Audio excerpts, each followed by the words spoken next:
World Tens। विषैला सांप।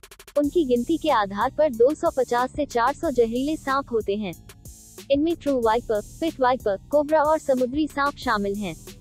यहाँ तक सांप जैसे गाट सांप जिन्हें वास्तव में जहरीला नहीं माना जाता है। गाट सांप थोड़ी मात्रा में जहर पैदा करते हैं, बस मेढक जैसे शिकार को धीमा करने के लिए पर्याप्त है ताकि वे उन्हें स्थिर और निगल सकें।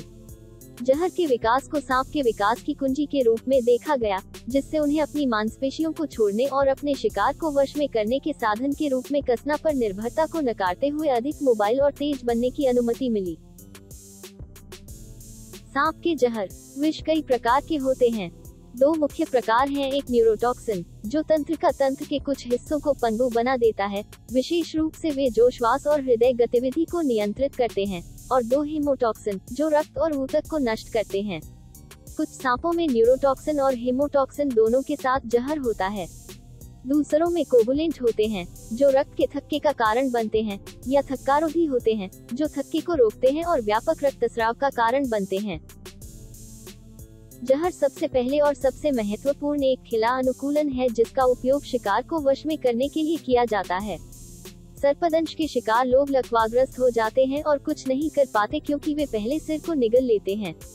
अपने शिकार को स्थिर करने के लिए जहर का उपयोग करके एक जहरीले सांप को उसी उद्देश्य को प्राप्त करने के लिए एक मजबूत काटने पर भी कम भरोसा करना पड़ता है।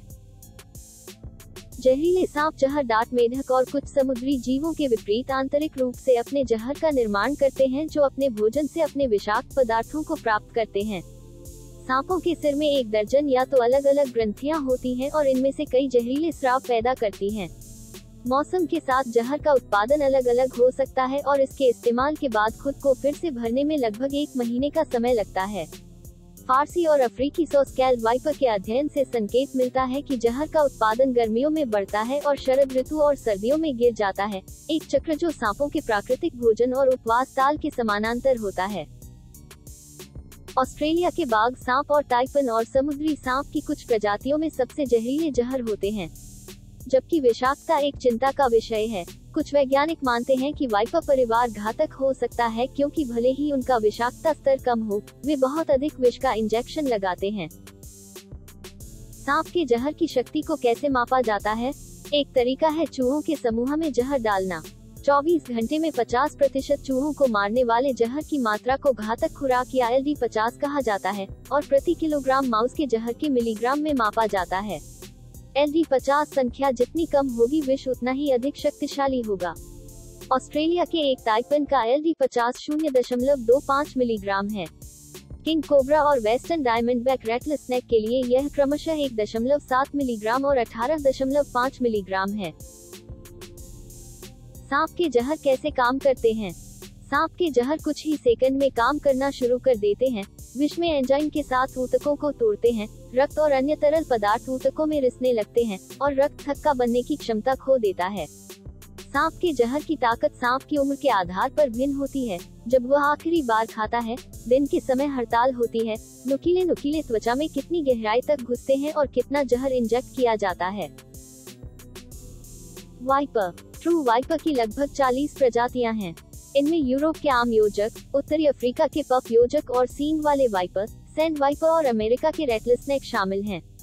एक अफ्रीकी प्रजाति को छोड़कर सभी सच्चे वाइपर जीवित युवा को जन्म देते हैं। जहरीले सांप के काटने पर क्या करें? सर्पदंश के पीड़ितों को सलाह दी जाती है कि वे शांत और गर्म रहें और यदि संभव हो तो प्रभावित अंग को ऊपर उठाएं और जितनी जल्दी हो सके अस्पताल या क्लिनिक ले जाएं। शरीर के बाकी हिस्सों में जहर फैलने से रोकने के लिए डॉक्टर टूर्निकेट लगाने या सूजन वाले हिस्से को बर्फ के पानी में डुबोने की सलाह देते थे। इन तकनीकों की अब आंशिक रूप से अनुशंसा नहीं की जाती है क्योंकि इसके परिणामस्वरूप अनावश्यक रूप से खोए हुए अंग और अंग होते हैं। टूर्निकेट ने रक्त परिसंचरण को काट दिया और बर्फ के पानी ने शीतदंश का कारण बना। काटने और चूसने के तरीके भी अब प्रचलन में नहीं हैं।